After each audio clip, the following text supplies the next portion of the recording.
progressive politics have changed in many ways. I think I'd date it back to 2008 after the financial crisis. In some ways, this is the first post-Occupy financial crisis election. It's also in a time when younger people have decided that electoral politics is something they care about. And I think Bernie Sanders is part of that reason, Elizabeth Warren, AOC, as we call her at the Nation, has made people, younger people, feel there's a place for them in a system that is often seen as, high barrier to entry. I think social movements have played an outside role in how we're thinking about politics, from Occupy to the movement for Black Lives to the immigrant rights movement to the most recent movements in response to the Trump presidency. I think we have a social movement energy and DNA in our politics, which is really exciting. In terms of electoral politics, starting in 2014, I ran for governor against Andrew Cuomo, and we did surprisingly well. And then in 2016, you had Bernie Sanders' incredible run for the presidency. And then in 18, you have AOC and all these amazing new congresswomen, new progressives taking power in Congress, and a real shift from the idea that progressives are activists and other people are elected officials. Instead, you see progressives taking and wielding power and governing on behalf of the people they represent and not big donors. This moment has, in some ways, radicalized liberals and electoralized radicals, and that's a good thing. And when I think about the pressing issues that we're facing, white supremacy and white nationalism, it ranks among the top. And we need to challenge the ways that white nationalism has been weaponized. And, Trump rode a white Christian identity movement to the White House. So we need to build a multiracial solidarity movement that focuses on big issues like climate change and Medicare for all that bring all of us together.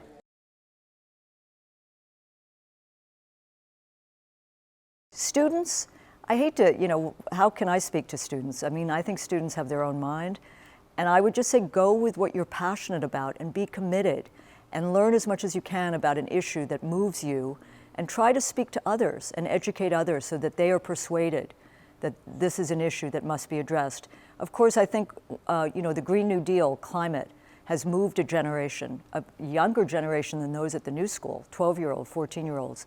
I think universal child care moves others, and Medicare for all moves others. So find your issue, work it, engage with it, be passionate about it, and work collectively and individually. Students can join organizations like the Working Families Party, and if we're not an organization that aligns with your values, either find one that does or build your own.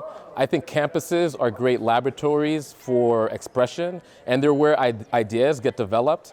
And campuses allow us to really think about big, bold ideas and to develop new ideas. And so I think campuses and universities are places where we try to wrestle with big problems, and we have the belief that we could solve them. And I think students and academics play a unique role in that. While we are here to hear cases, forceful, passionate, for each of these two progressive candidates, it's also important that we bear in mind both how much they have in common and how important it's going to be for all of us who support either of them to come together and work hard for whichever of them wins the nomination. And I'm gonna leave it at that. Okay, so without further ado, and in alphabetical order, Brad Lander, second from my left, is a member of the New York City Council, the Council's deputy leader for policy, and co-founder of the Council's Progressive Caucus. Together with Jermaine Williams, Brad sponsored legislation in partnership with Communities United for Police Reform that helped to end Mike Bloomberg's discriminatory stop and frisk. Please feel free to boo. We clap for Brad, but how do we feel about stop and frisk? Little, yeah, that's good. Okay, good. Working together with labor unions and workers' organizations, Brad has led successful fights to win groundbreaking laws that protect freelancers from wage theft, thank you, give fast food workers a fair work week, and to guarantee Uber and Lyft drivers earn a living wage. Brad also serves as chair of Local Progress, a national network of over 1,000 progressive local elected officials in 45 states. So thank you, Brad. Maurice Mitchell, to my immediate left. Now, is it Maurice? It is Maurice. My apologies. It's the French spelling and pronunciation. Yeah, no, I've been in England too long. The National Director of the Working Families Party is a widely recognized, yes, let's hear it for the Working Families Party, good. Is a widely recognized social movement strategist, a visionary leader in the movement for Black lives, and a community organizer for racial, social, and economic justice. Maurice worked as a longtime community and political organizer in New York, organizing diverse communities. After Mike Brown was murdered by police in Missouri, Maurice relocated to Ferguson to support organizations on the ground responding to police violence. Maurice joined the Working Families Party in August 2018 and led the national organization through a successful midterm election season that ended Republican control of legislative chambers in New York and Colorado. Definitely deserving of applause. And ousted conservative corporate Democrats in states from New Mexico to Maryland to Rhode Island. This year, the WFP has won a raft of municipal races across the country, from the public advocates election in New York City to school board elections in Milwaukee to city council races from Phoenix to Chicago to Morgantown, West Virginia.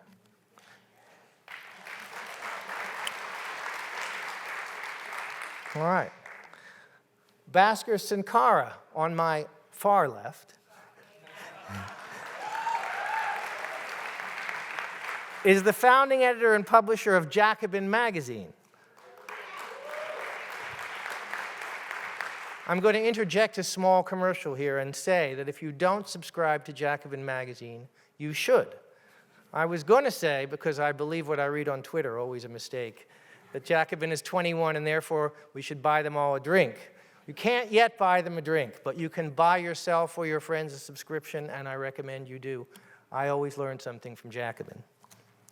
And he is also editor and publisher of the UK-based Tribune magazine and Catalyst, a journey of theory and strategy. He's a columnist for The Guardian US and the author of The Socialist Manifesto, The Case for Radical Politics in an Era of Extreme Inequality.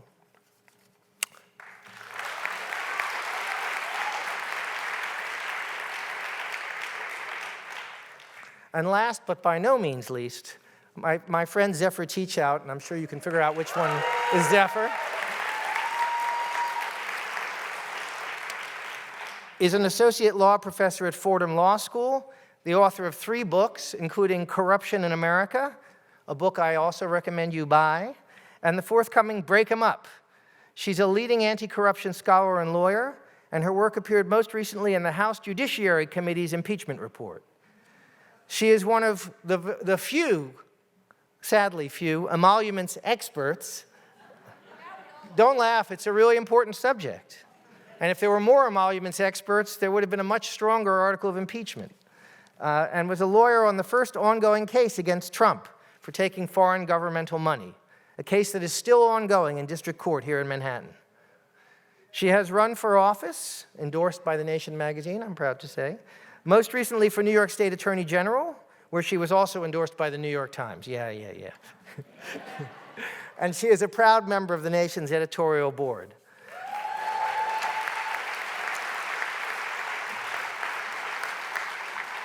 So a couple of small procedural points. We tossed a coin, and the Sanders party are going to go first, which means that the Warren party are going to have the last word at the end. We're going to have opening statements, 5 minutes a speaker. We've got a timekeeper, I'm looking at you. And then we're going to have rebuttals, which will be 3 minutes a speaker. And then there are going to be a couple of questions from me to each side. And after that, assuming you're still here, which I certainly hope you will be, there will be questions from the audience. We'll have microphones here. You can line up behind them And the only thing I'm going to say at this point is that there are questions from the audience, so please keep it to questions and keep it short so that other people who are waiting behind you can get a chance to ask their questions. And then at the end, we're going to have closing statements, 3 minutes a speaker. So without any further ado, please welcome to the podium Bhaskar Sunkara.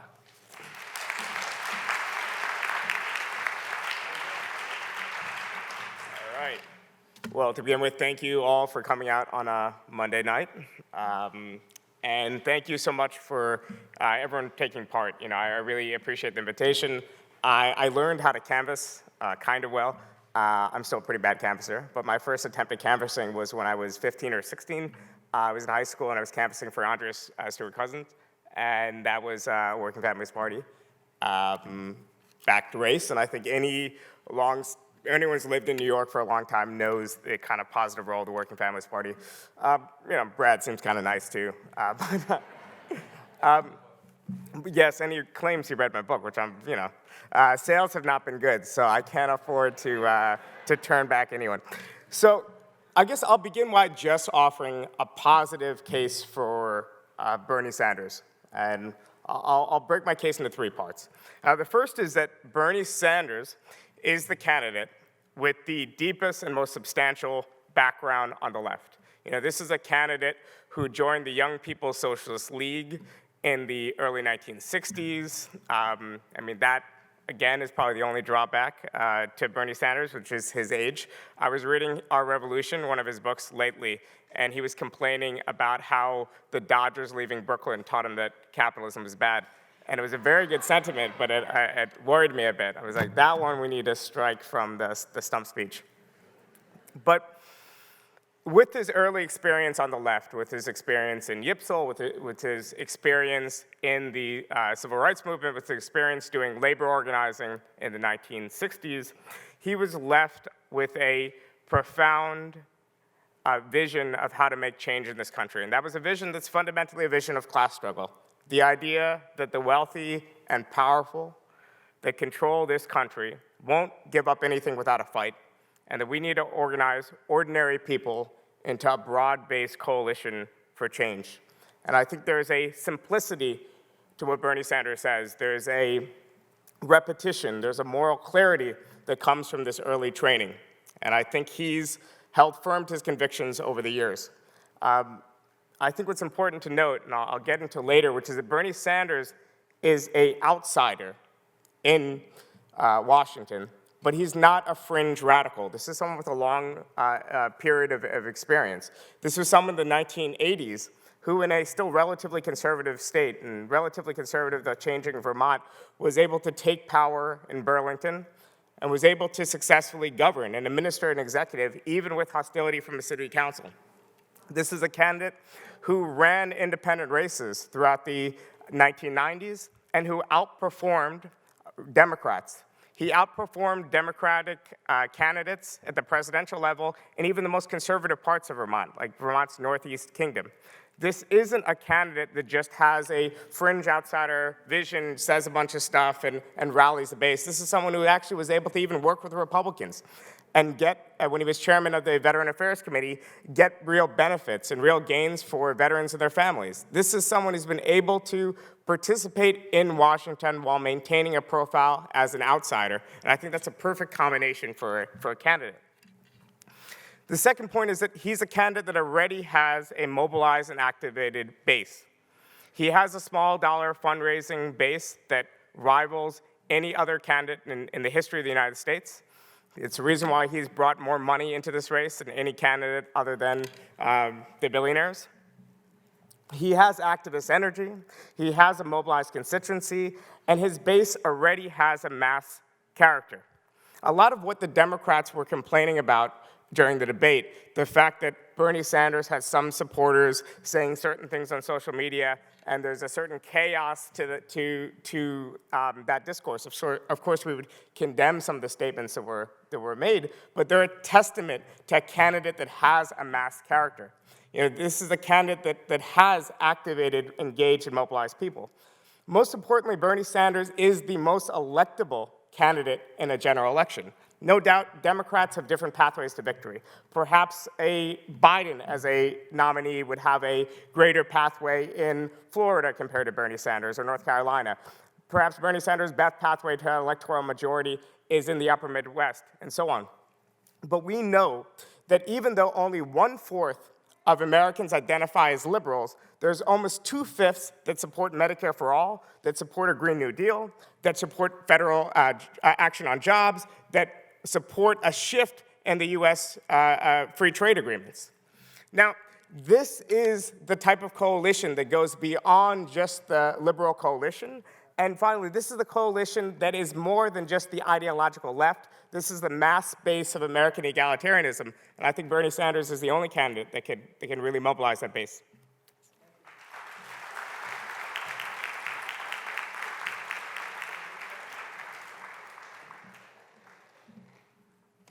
Thank you, Bhaskar.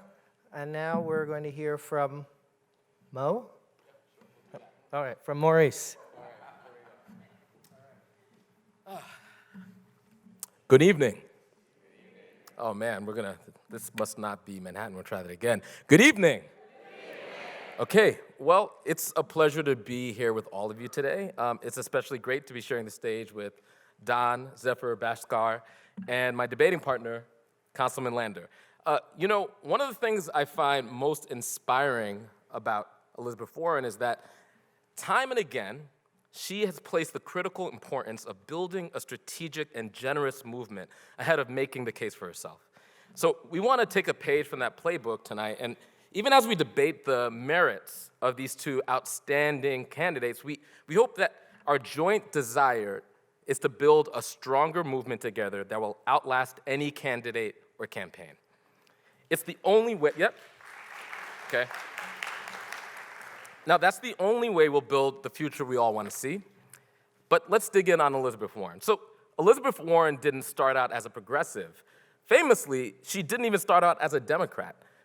Like most folks, for much of her life, she was ideologically underdeveloped and accepted the status quo orthodoxy of the time, you know, neoliberalism, trickle-down economics. And Elizabeth experienced life on the edge of the working class, struggling to care for her child, navigate a divorce, support her sick parents despite a perverse healthcare system, yet she persevered, she persisted, you might say. She studied the lives of working people and how they navigate our economy, and she learned that much of the conventional wisdom she'd grown up with was flat wrong. She became a crusader against Wall Street, the big banks, CEOs, and all the ways that they rig the system against regular people. This is why she's such an exceptional communicator to people that the left desperately needs to reach. She could convert others because she herself was a convert. Elizabeth developed a theory about how to use governing power to constrain the power of capital and create the space for structural change. And then she sought to execute that theory, first as a private citizen, and then later as a public servant. She has been fighting Wall Street and the Democrats who do the bidding of Wall Street since at least 2005, when she went up against Joe Biden over the bankruptcy bill. She was far and away the most visible, outspoken, and articulate critic of the bank bailouts and the corporate wing of the Obama administration, including Rahm Emanuel, who's on TV as often as he can, Larry Summers, and Tim Geithner. They hated her for it.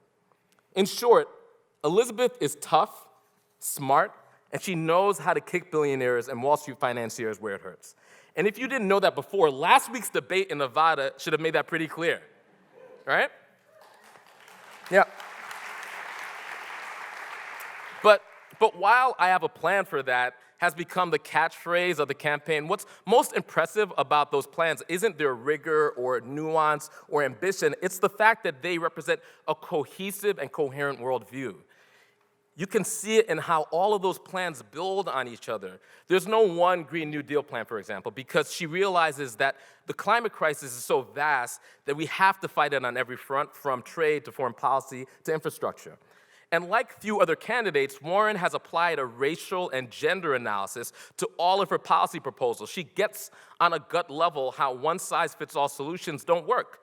And that's why she has plans to eliminate redlining, bridge the racial wealth gap, reduce black maternal mortality, and fight the white supremacy that has supercharged the right-wing movement and paved the way for Donald Trump. There isn't a policy plank that deals with black communities. Every single one of her policies explicitly mentions and is tailored to target black communities because of the unique experience of black communities. Another thing I admire about Elizabeth Warren is her commitment to accountability.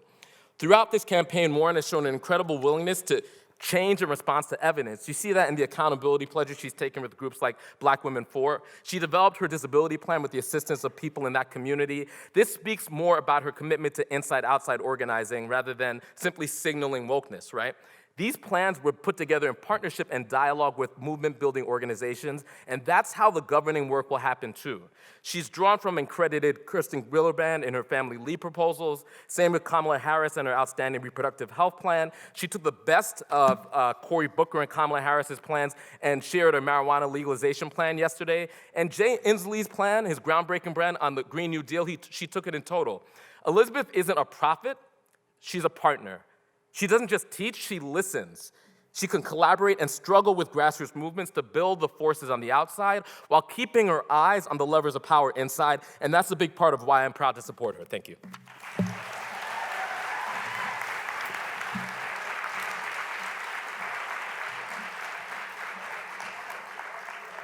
I have to say, I'm really impressed with our speaker's brilliant timekeeping. Thanks very much. And now, Zephyr Teachout.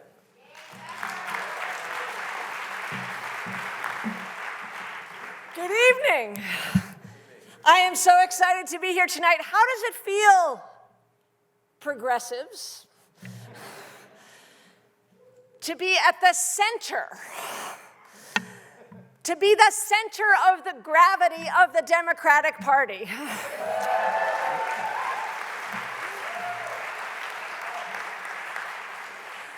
I told Maurice and Brad that not only am I willing to fight for somebody that I don't know, but I'm so happy to fight with people that I know.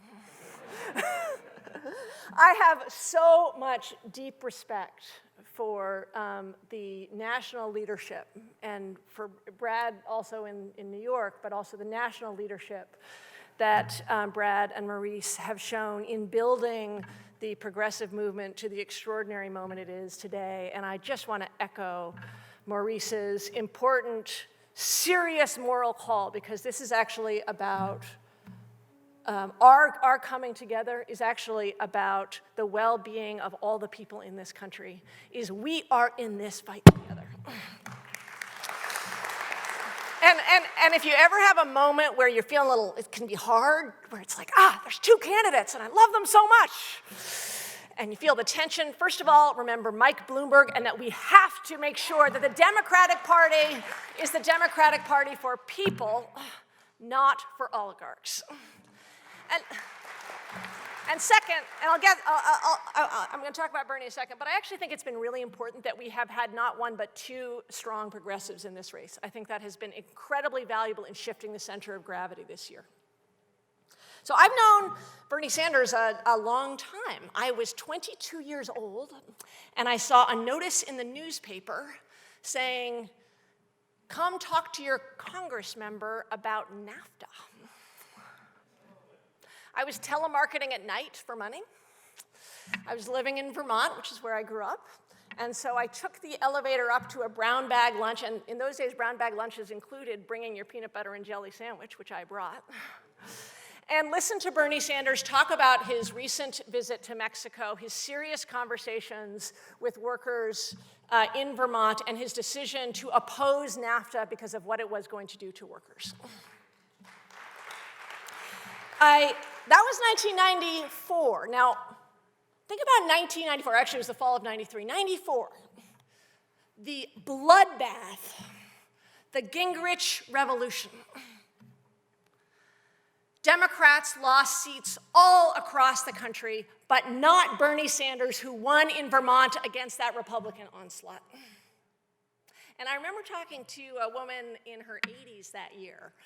She said she only voted for Republicans and Bernie Sanders because he talks about the real things, like dental care. And Just give me a second. Dental care really matters, and Bernie Sanders' lifelong advocacy for dental care and dental clinics, successful fighting for dental clinics around this country, has transformed thousands of people's lives. She said he talks about real things, he's honest, he's independent, and all the people at my hair salon feel the same way. It showed in the votes. I also got to work for him in 2006 when he was running for Senate. I did a brief job for his campaign. That year, a Republican in Vermont won the governorship. Sanders won the Senate seat with 65% of the vote. And I spent some time on the streets of Burlington, where he had been mayor. And people were scared when he became mayor at first. He won by a few votes. His economic development in that city was extraordinary. And the naysayers came on board and supported that. And if you go to Burlington today, you can see the effects of his great mayorship. And he'd walk down the street and people would say, "Hey, Bernie, I've got a problem." And he would answer it, seeing his job as working for the people. I think when people see Bernie Sanders, their biggest concern is not whether they share his values, because people want a Green New Deal. They want Medicare for all. They want a foreign policy built on peace and diplomacy. Their concern is just really about electability, like, can I dare dream that big?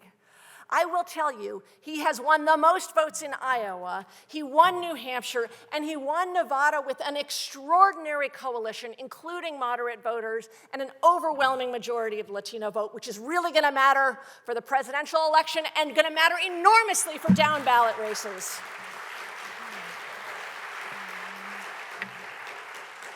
We have polls, oh, I have end. Not me, us.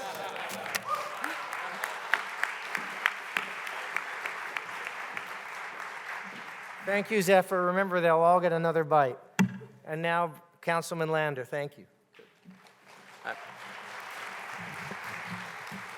Thank you, Don. I'm really happy just to be Brad here. It's an honor to be up here with Bhaskar and Zephyr and Maurice and this whole nation crowd. Thank you for being here. It's obviously a very unusual debate where the real goal is to build progressive solidarity for the future.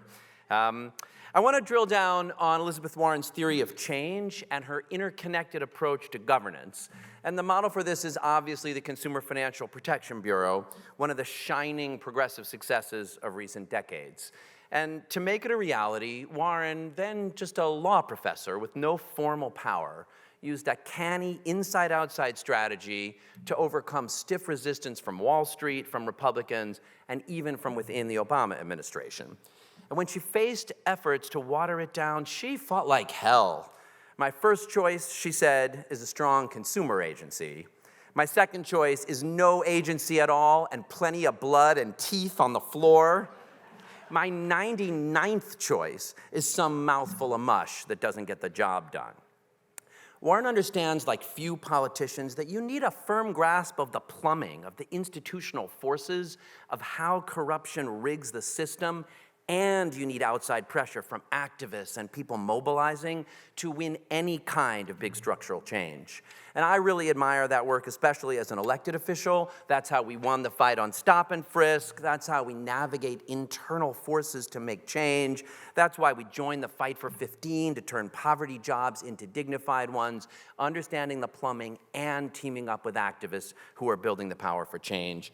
And because Elizabeth Warren did that, because she focused on the role of corruption, because she understood the plumbing, because she built a coalition and fought like hell, the CFPB has returned over $12 billion to regular Americans who were cheated out of that money by banks like Wells Fargo and Bank of America. When Elizabeth talks about big structural change, she means it and she gets it done.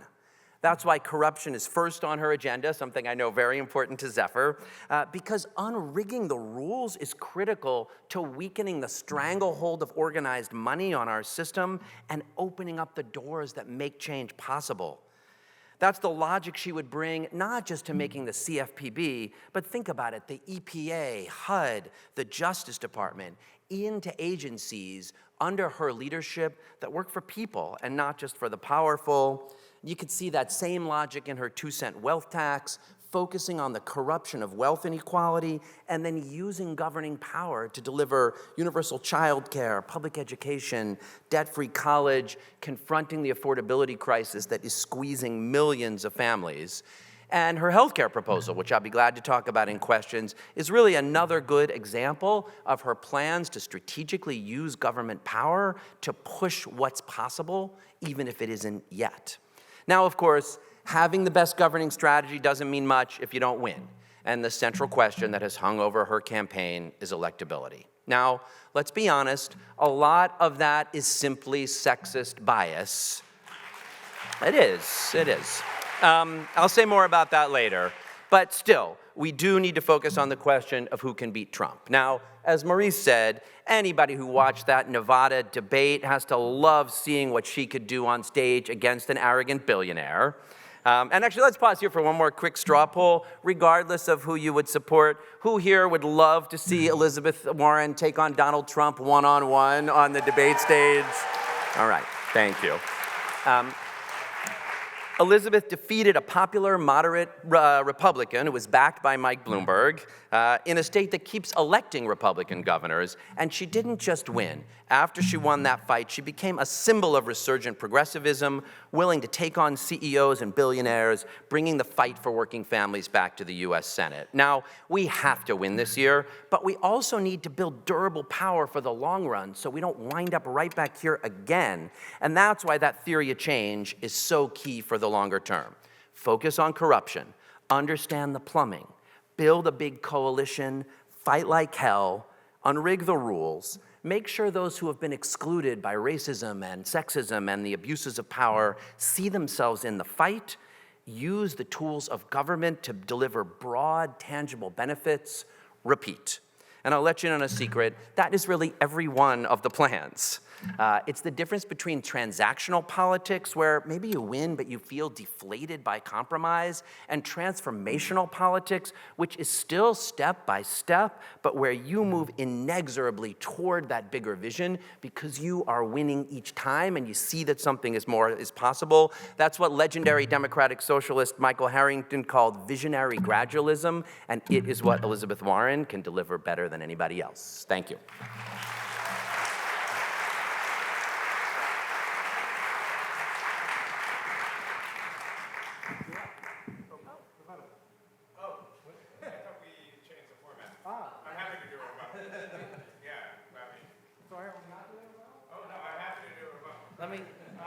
Let me have a quick caucus here. Sorry, there's a lot of emails with these events. I kind of just skim, and Gmail has this neat auto-reply feature where you can just say, yes, got it. How long do I have, 3 minutes? You got 3 minutes. Okay, well, I think the most important thing to think about is that obviously we're all on the left in a broad sense. I identify as a democratic socialist, not a progressive in a broad sense, but I know that throughout American history, and one of the lessons, of course, of Michael Harrington's experience in politics is that every single progressive change that has happened in America has happened because of a coalition between the left and liberal forces. From the New Deal onward. Before that, even from the original left, the left that the nation was a part of its very inception, against the struggle against slavery onward. This was the result of coalitions and alliances. But I don't think we should necessarily think in ideological terms when it comes to the general election about uniting progressives. That's not necessary. Each and every one of us are going to vote against Donald Trump. I mean, Michael Bloomberg would be a tough sell, but just about anyone else, I'm sure we would line up to vote for a Democratic candidate, even a far more imperfect Democrat than Elizabeth Warren. Now, the real question to me is, who can mobilize the 3 most important constituencies going forward, which is Obama to Trump voters, Obama voters who stayed home, and in general, irregular and non-voters. The experience of Bernie Sanders, what we can tell from his electoral track record, is that he is particularly good at mobilizing these people. This is why I mentioned the Northeast Kingdom before, because this is a part of Vermont that leans very conservative, that is quite rural. Because it's not about who can turn out everyone everywhere. It's about who can turn out particular groups of people, those 3 categories of voters in swing states. I think there's no doubt comparing Bernie Sanders supporters' support in the Northeast Kingdom with Elizabeth Warren's less than average Democrat, kind of replacement level Democrat performance in Western Massachusetts, it's very obvious to me that Bernie Sanders is the strongest choice. Beyond that, we're not actually looking at a level playing field going ahead. We're at a point where Bernie Sanders is undisputably in the lead, but now he's facing a challenge from the right. We don't know what's going to happen in South Carolina. Maybe somehow the Biden campaign will be resurgent, but most likely his challenge will be from Bloomberg. If you're a committed progressive and you can contribute to supporting progressive ideas, I think that's all the more case to put some energy and time into canvassing, phone banking, and making calls right now for Bernie Sanders. And obviously, we do have to look towards the general election. We have to look towards a potential convention fight where forces will be arrayed against Bernie Sanders, mostly forces from the center-right of the Democratic Party. And I think this is the strong case for actually getting together and saying now that if we want, what would it take to get Elizabeth Warren to endorse Bernie Sanders? I'm not saying Elizabeth Warren should drop out. What I am saying is that Elizabeth Warren supporters should think about actually going out there and saying, what would it take for me to support Bernie Sanders to canvass for him? Because the next 2 months are going to be crucial.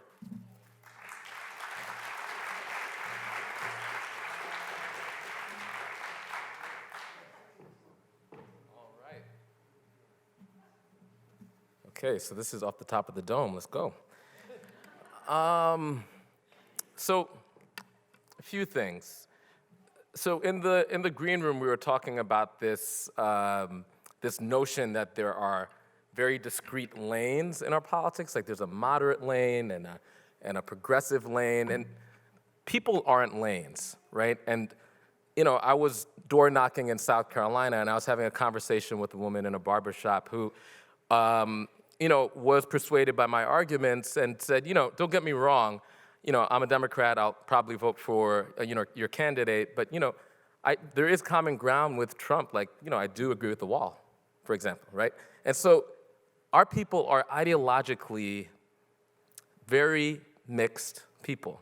And simply because somebody endorses one candidate, one progressive candidate, doesn't mean that they'll fall in lockstep under the other one, which is why we need as many on-ramps as possible to progressive change. And this is one of the reasons why I'm so enthusiastic about Elizabeth Warren. She's bringing in people who otherwise would have been on the sidelines, otherwise would not have been in the fight. And she's providing an on-ramp to big, bold progressive change, to this idea that we have to transform our entire economy and our entire democracy in order for us to achieve significant relief for our families.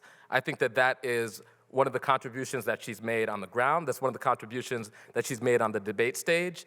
And she, at a time that, she had that amazing breakout performance in Nevada, she's raised more money in such a short period of time from small dollar donations over the past few days. She's, in some polls, ranked number 2 under Bernie, and in terms of enthusiasm, is ranking at 60%. Just under Bernie, Bernie's ranked at 65%. That's showing that the two progressives in this race are building a very, very exciting electoral movement that I think, as all progressives, we need to see run its course. It's also, another thing I want to say about Elizabeth Warren is that approach that focuses on people's race, class, and gender identity, that is creating a movement where people see themselves in the movement. And I think it's really important in terms of on-ramps that we talk about public policy in a way that allows people to be more acquainted with each other. I think it's one of the reasons why Elizabeth Warren, again, is providing a value on the debate stage, is providing a value in the grassroots organizing that she's doing around the country, and why it's important that she's building this movement in the states that she's operating in. So Elizabeth Warren's candidacy is, again, like I said, I'm a movement person, a lot more than her victory. It's about building the durable movement and about transforming consciousness so that when we defeat Trump, we will have millions of people ready for the next stage. Thank you.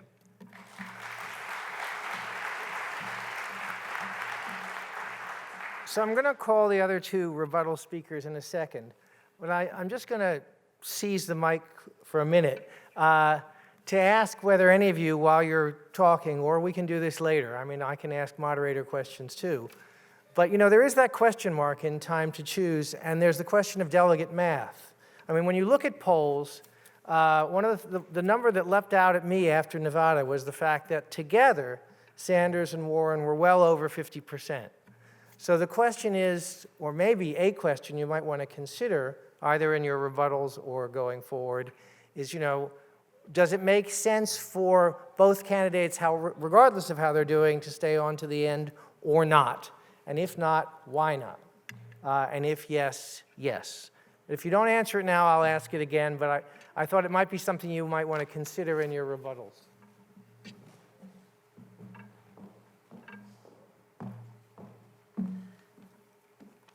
So I have run for office, and I have a commitment to never asking anybody to drop out. I do think Michael Bloomberg should stop trying to buy elections and should switch parties.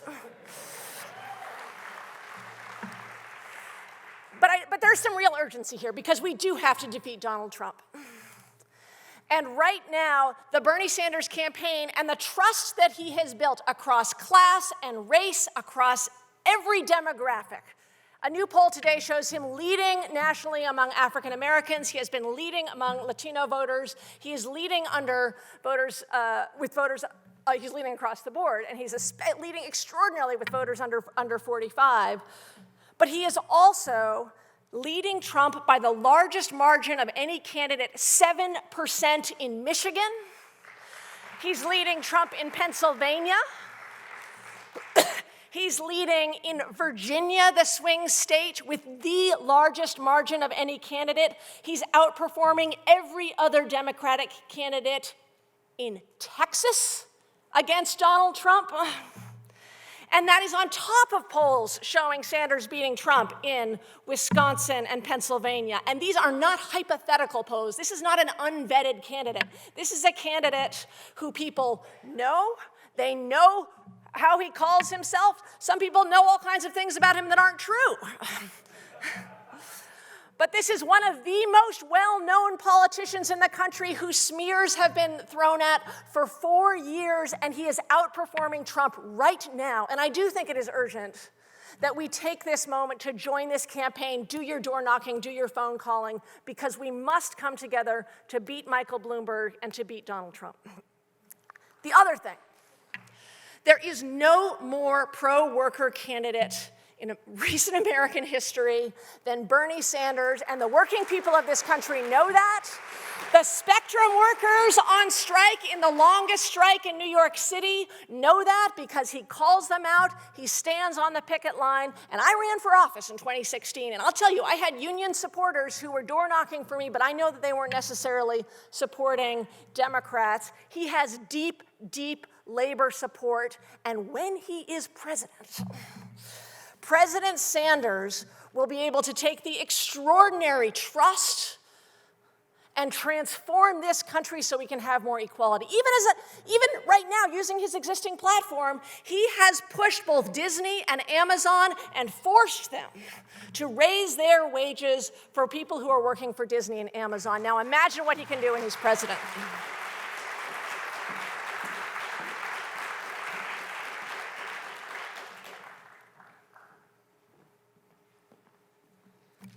And I think I'm going to pick it up from right where Zephyr ended, because I think what we've seen on the campaign trail is how these candidates, including Elizabeth Warren, are winning victories for workers. So just in the last week, she was part of a victory that forced Wells Fargo to return billions of dollars back to people that they have defrauded. I think it was $3 billion.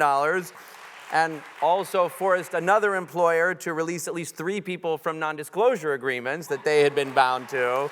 So we know as long as she's out there, she's also going to keep fighting for workers and keep winning really concrete gains. I want to answer Don's question. I'm going to do it by citing prominent Bernie supporter Larry Cohen about the importance of having both progressives continue to fight, continue to win delegates, approach the convention with a significant number of delegates. And there's really 2 reasons for that. First, it is very difficult. The math makes it very difficult for any one candidate to get a majority of the delegates on the first ballot. You know, that it didn't even happen in the last 2 cycles with only 2 candidates, much less with all these candidates. So the chance of having a first ballot progressive delegate majority is a whole lot better if both of these candidates succeed and have a significant number of delegates. There is a lot better chance that 2 of them together will have a majority than there is that only one of them would have a majority. And the second reason for that really gets at what Maurice was saying,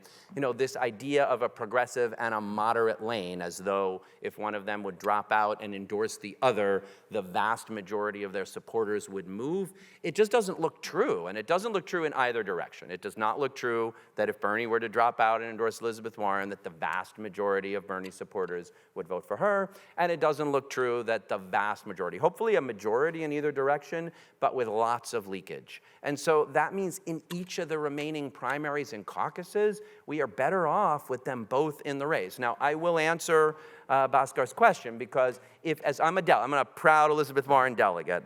Please vote for her in the New York primary. When we get to that convention, I hope between the 2 of them, they have a majority of first ballot delegates. And if he is in the lead, then I'll be delighted to support him on that first ballot and make sure that he wins. I would ask the same in return when she has a dynamite Super Tuesday comeback and she is in the lead heading into the convention, and between the 2 of them they have a majority, that Bernie delegates would support her on the first ballot. That's how a progressive is going to win the convention, going to win the nomination, and we're all going to work our butts off for them in the general.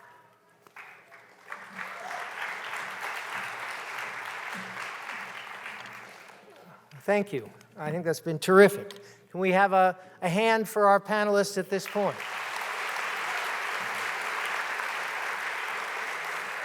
Now, I had prepared, this was going to be the oppo dump portion of the evening where, you know, I was going to ask the killer questions that they were too embarrassed to ask. No, I had prepared a question for each side, and Brad, you've sort of answered part of it, but I'm going to ask it anyway because I would like to hear Maurice answer it and also give you a chance to answer it more fully, which is, those of us who were watching the last debate carefully will notice that when Elizabeth Warren was asked whether the candidate with the most votes at the convention should be the nominee, she said something about letting the process take its course.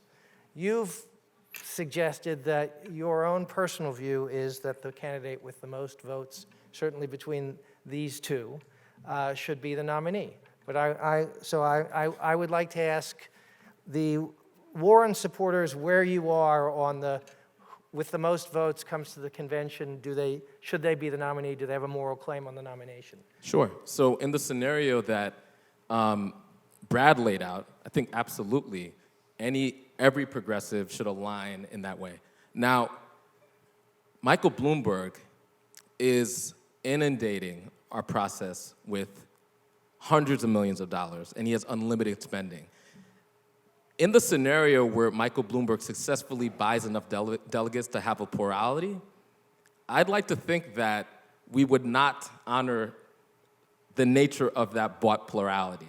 And we as progressives have to use every tool at our disposal in order to prevent the buying of our democracy, and that Bernie and Warren delegates will come together in order to make an intervention there.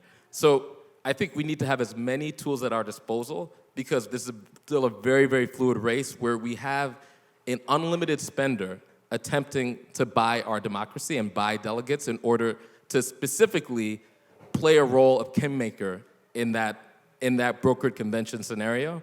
So in the scenario where it's a progressive, I think it's easy. But in a scenario where that person is Michael Bloomberg, I think we should be resisting Michael Bloomberg and his agenda at all costs. So, I, for all its flaws, I really believe in majoritarian democracy. And you have to win a majority. So I will say, I don't think the right answer is whatever candidate with the plurality who has the most votes but not a majority should be the nominee. I wish we had ranked choice voting. That would solve this problem more effectively than this cockamamie system that we have. But given what the rules are, the best bet I think we have is for them both to do really well. I think between the two of them, they have a good chance of having a majority of progressive delegates on the first ballot before the superdelegates come in. And then, yes, like whichever of the two of them is ahead, that's what we should do. But I do think like, you got to get to a majority. That is a sound democratic principle. Well, let's see if this work? Yes, good. So I don't have to get up again. Beginning to feel a little like a jack-in-the-box. Thank you. I think that does answer the question pretty thoroughly. And for the Sanders people, my question is, isn't Elizabeth Warren right that if we really want to enact an agenda for radical change, we need to do something about the filibuster? Well, yes, I think the filibuster needs to be abolished. I think that at various times, Democrats of all stripes have saw the filibuster as just a defensive mechanism to prevent Republicans with minority rule, which of course still gives them a majority because of how undemocratic our political system is, from enacting and causing great harm onto working communities. But I think in the long run, of course, the filibuster needs to be abolished. But fundamentally, the challenge at the moment and the great success of the Sanders campaign won't necessarily just be in writing policy, but in changing the conditions in which policy is written. You know, we've already had a candidate who ran on a public option in 2008 and won, and we didn't get a public option. You know, so I think one of the things I like about Sanders is, again, this potential transformation, this injection of new voters into the process, this broadening the base of politics. That's why I don't even like calling it, even though we're progressives and we're socialists, it's none of that. It's this broader egalitarian coalition that we're just tapping the tip of the iceberg on. But of course, I'm against the filibuster, and it would behoove, I think, Sanders, once he's in power, to think about these structural mechanisms and what we could do to really transform some of the structures that make America less democratic than it is today. So, Zephyr, do you agree with Sanders on the filibuster or Warren?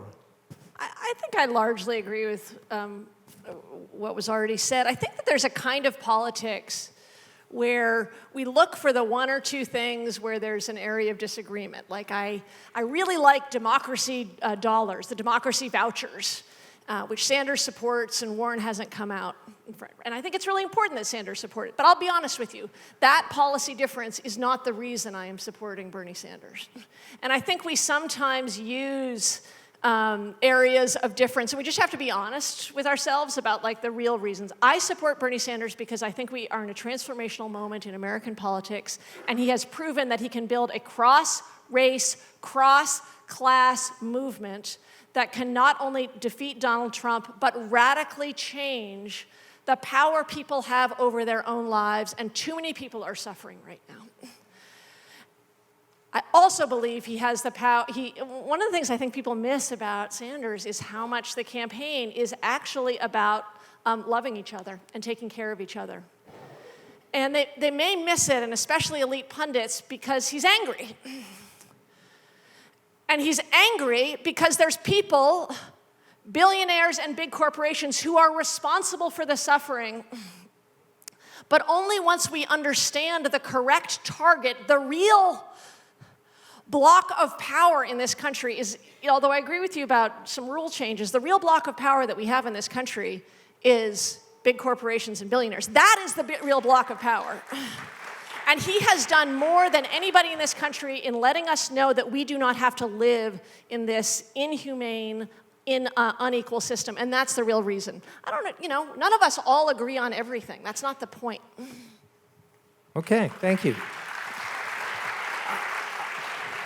Instead of asking another question of each side, I'm going to ask you all to riff on or respond to something Maurice said, because I think we are in a unique moment here.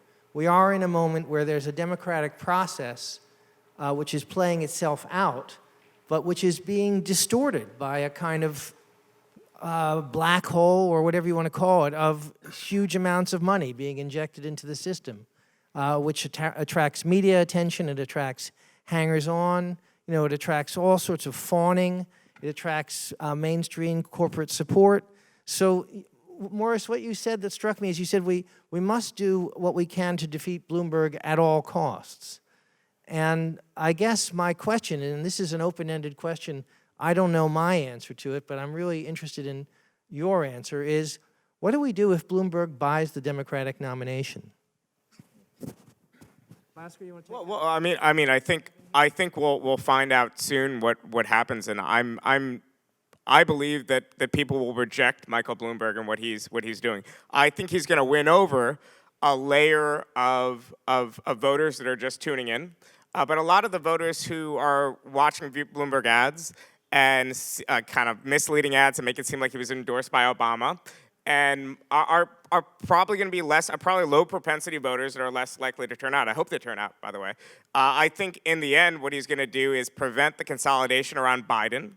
I think in a way, he might be playing a positive role, giving Sanders a large polarity. And I think that's the difference. I agree with you in principle that there's no democratic principle that says whoever gets a polarity should win. If there was the first round of the French elections and the National Front in a three-way race gets 32%, and like a center-left candidate gets 25%, we wouldn't advocate for the National Front to get the election in that case. But if Sanders has 42%, 43%, the nearest candidate has 29, 30, then I think you could say he has a mandate. But I may be wrong, but I am pretty optimistic that voters are going to reject Bloomberg and that he doesn't have a viable path to winning. And you can't completely buy an election. That's the other thing. We can't play the cynical game to say that voters are just children that are so easily manipulated, because they're not. And often when we, on the left and the center left, say that voters are easily manipulated, we get to the trap where we're blaming everything on Russia. We're blaming Brexit just on, Cambridge Analytica. We're making all these claims that I think fundamentally diminish and cheapen democracy. And it plays into this idea that this doesn't really matter. There's no real democracy. It's all bought anyway. And even as we critique corporate power, we have to be careful not to play into that cynicism, which in the long run will only demobilize the people we need to turn out.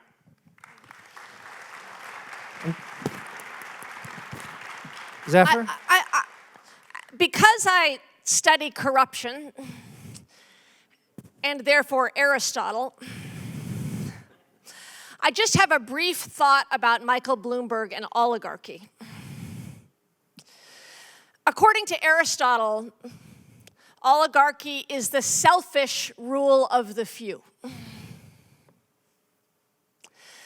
When we look at modern cases of oligarchy, people often look to places like Ukraine, and one of the defining features is that you have candidates for office who are deeply invested in a particular essential industry. They're not just rich accidentally, but have power because of their industrial power. And also, you have candidates who sponsor or engage or directly run for office, but their relationship to party is totally non-ideological. They'll switch parties. They'll sponsor one party one year and sponsor another party another year. And the absence of ideology is one thing that we look at as like, this is a real problem. This is somebody who's just, the party system isn't working. So all I want to say is we are not going to let an oligarch take over the Democratic Party. And I think a lot of us, that's worth clapping for.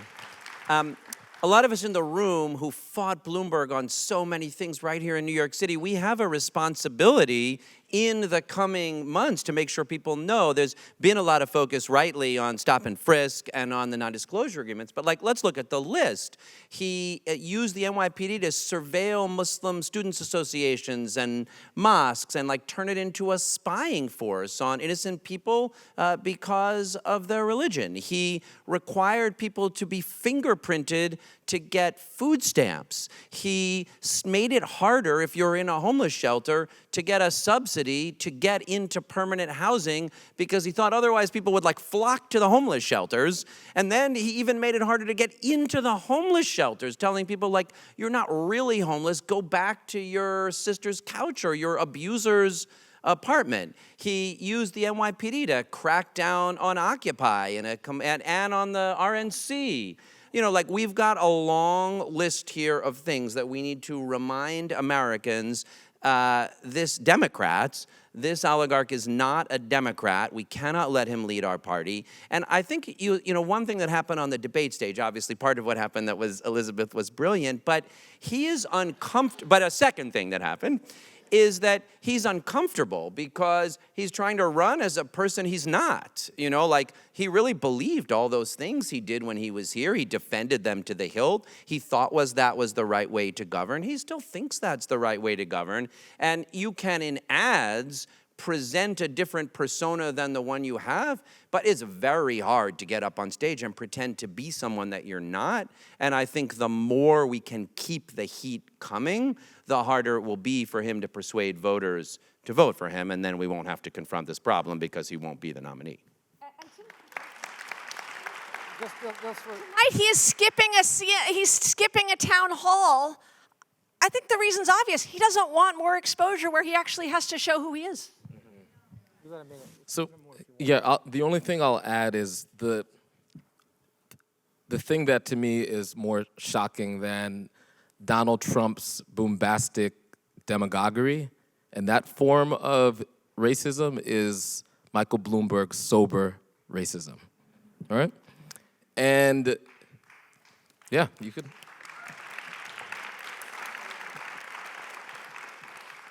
Now, I largely agree that as organizers and as people who are interested in building a exciting and positive movement, we can't fall into cynicism.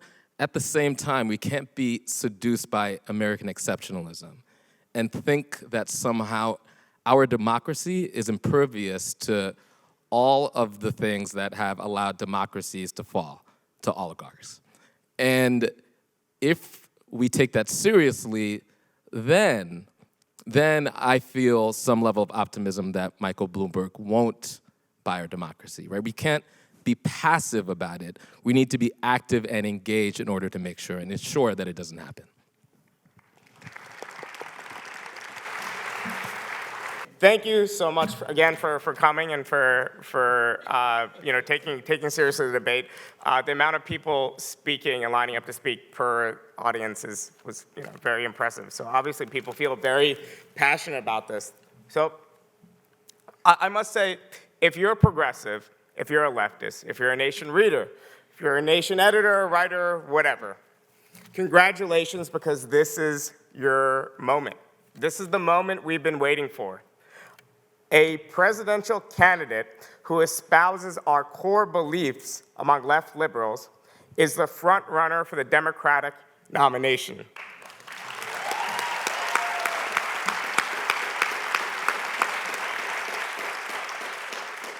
A presidential candidate who, by the way, one of the first things he did when he was thinking about running for president in 2016 was to speak to the nation. That's something that doesn't happen so often. That's something that's a result not just of one person, but of years of organizing. Now, when we think of Bernie Sanders, we should think about the people who first brought him in to Yipsel in the 1960s, who engaged with him throughout the 1960s in his civil rights organizing and his labor organizing. We should think about the people who convinced him to run for the Liberty Union Party in the 1970s and the 1980s.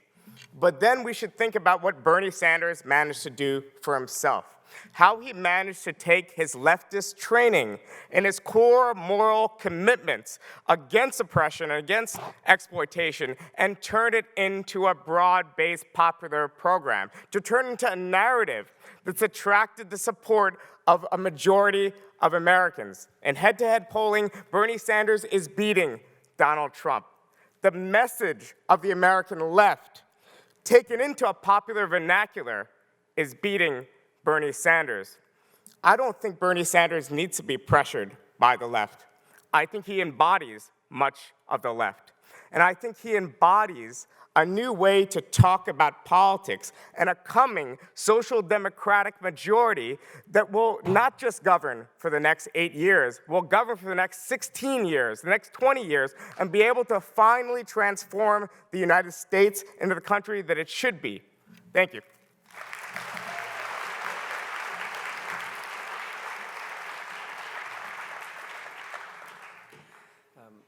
It really has been an honor to do this, and I really appreciate all the questions and all the pushing. I think we're doing what we set out to, of like highlighting the arguments for each candidate, but building something stronger and longer. I'm gonna let Maurice give our broader close, but I want to conclude by talking a minute about why I do think supporting Elizabeth Warren is a feminist thing to do.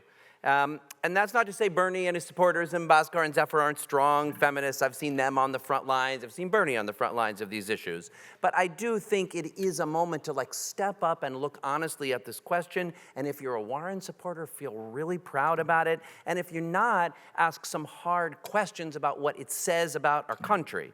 Because if there's a very strong argument that she's the smartest of the candidates, the best prepared, the most able to do the concrete work of winning big structural change, but people are reluctant to support her because they're afraid that other people won't vote for a woman, or they don't like her style, or afraid they'll be turned off by it. Like, there is a way in which we just gotta be honest. That is yielding to misogyny. It is saying to our daughters, and you might think it was necessary, but it is a form of saying to our daughters, yes, we know you're second-class citizens of our country, but we just have more important things to deal with right now. And we at least have to grapple with the price of saying that. Now look, electing Elizabeth Warren President of the United States will not eliminate structural sexism any more than electing Barack Obama eliminated racism, but representation matters. And after having 45 men as president, including some real pieces of work, electing Elizabeth Warren as the first woman president would be one way of communicating to our daughters that we actually really think that women are fully equal human beings. And there would be something really powerful to it. And I would urge you to read the piece in this morning's Nation by Susanna Danuta Walter on the connections between Warren's feminism and her intersectionality, the way that the race and class dimensions of the repeal of Roe, that she sees that and talks about it and lifts it up, the ways that the stories she's told about Phyllis Wheatley and the washerwomen and shirtwaist workers and the uprising of the 20,000 are critical lessons for the country at this moment in time. And I just think if you are a Warren supporter, feeling the power of intersectional feminism and what it can mean for our country if we really lean into it is extremely powerful. And if you are not a Warren supporter, then it is an important moment to say, what are we going to do to build a country that will elect the first woman as president of the United States? Thank you.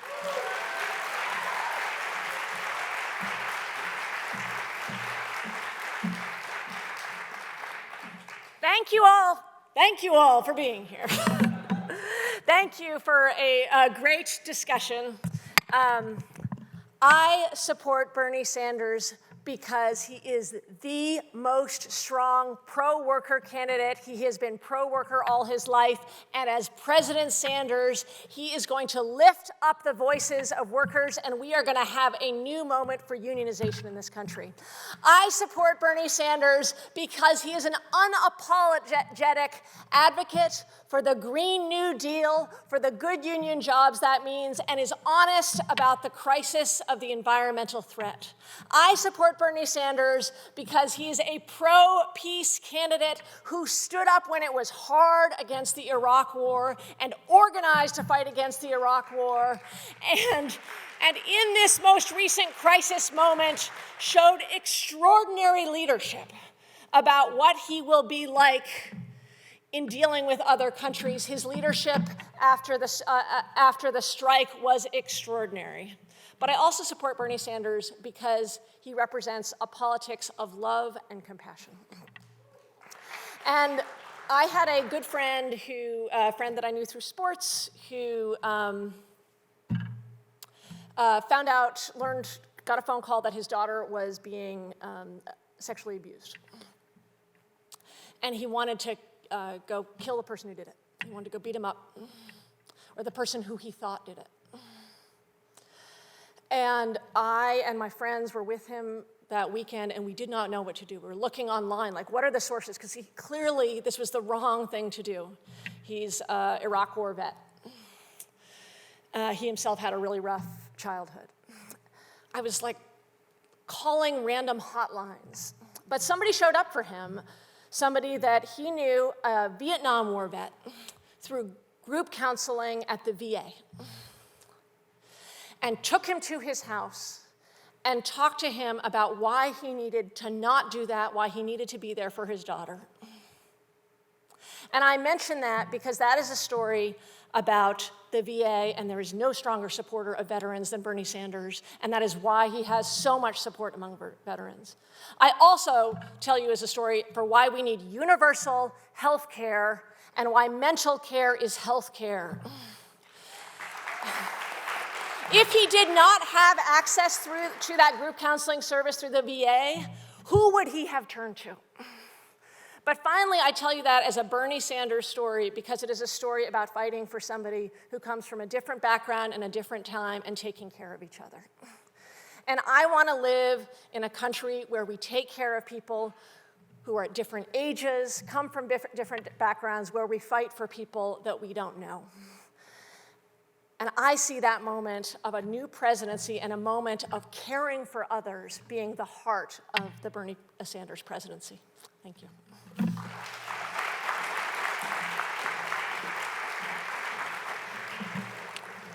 Okay, well, oh, no. I'm just champing at the bit here. Where's the dude that was talking about doing silent black voices now? That's what's up. All right. So as we close out what's been a night of spirited debate, I want to take a moment to fully take in what's happening. A few election cycles ago, we'd have been in a room like this figuring out how to push a milquetoast moderate candidate and how to enact a sliver of our agenda. In the last 4 years, we've moved the Overton window in significant ways, with even moderate candidates on board with proposals like a $15 minimum wage. But get this, today we have 2 progressive candidates that are responsive to the needs of the movement we've built and are putting working families, immigrants, people of color, and other marginalized people at the heart of their policy. And according to the latest CBS poll, they're the 2 most popular candidates in the field today. The Working Families Party was proud to endorse Elizabeth Warren for president and is proud to throw down and help her get elected. If I can say one more great thing about her, it's that she knows how to navigate when the waters get choppy. She built the CFPB when all the forces of Wall Street were arrayed against her. She defeated a popular incumbent to win her Senate seat. She even got a bill on hearing aids through Republican Senate past Donald Trump. Senator Warren knows how to push and pull the levers of power on the inside and has proven on many occasions to be responsive and accountable to the people impacted on the outside. We know that all candidates will disappoint us, and she's embraced the mantra of accountability, not perfection. But what we're fighting for is so much bigger than Elizabeth Warren or Bernie Sanders or this election. The Working Families Party wants to build durable progressive power for the long haul. And we're doing it with supporters of Warren and Sanders. We're fighting alongside Alicia Garza and Black Futures Lab, which recently came out to support Elizabeth Warren, and Ana Maria Archila and the Center for Popular Democracy, which came out to support Bernie Sanders. We're all comrades working to build a multiracial, multi-generational movement of progressives, delivering on a progressive agenda. Medicare for all, a Green New Deal, a $15 minimum wage, universal child care, debt-free college, halting deportations and abolishing ICE, and putting power back in the hands of the people not only means putting a progressive in the White House, it also means progressive majorities in the House and Senate to get legislation on the president's desk, putting progressive majorities in our state houses, and putting progressives on county commissions, boards, and district attorney seats all across the country. And it means holding those elected champions accountable when they get there. No matter what happens, I hope we all remember that we are on the same team, working towards the same goals, and being able to come together to discuss 2 progressive options is a sign we've come a long way together. Thank you.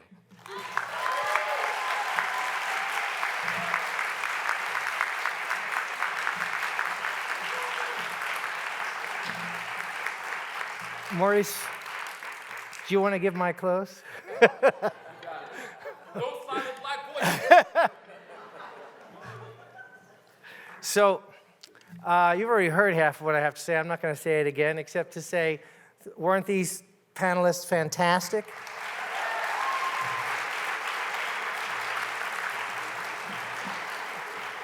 Aren't we incredibly lucky to have such rich, radical thinkers, such vibrant speakers among us? Okay, so yeah, you've heard what I have to say. I think it's time to vote your hopes, not your fears, whatever those hopes are. The nation is cogitating, and watch this space. I'm going to close with 2 commercials. One, because I began with a commercial for Jacobin, so I'm going to end with a commercial for the WFP. I love the WFP. I always have, always will. If you don't know their work, you should. If you don't support them, please do. They are a hugely important part of political life in New York City, and this would be a much poorer city and state without the work they do. So that's my first commercial. And my second commercial, this is, is for The Nation magazine. I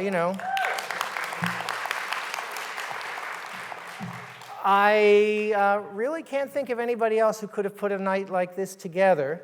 Thank you, Peter Rothberg, for all the work you did in helping us, and everybody else who worked on this at the New School. But what I think is that, The Nation has a unique place as a place that's always open to radical thought, but that really is also always interested in making those connections that Bhaskar spoke about between radical thought and between liberal movements. If you think that's important, please read us online, www.thenation.com, subscribe, and support us. And thank you all very much for turning out this evening.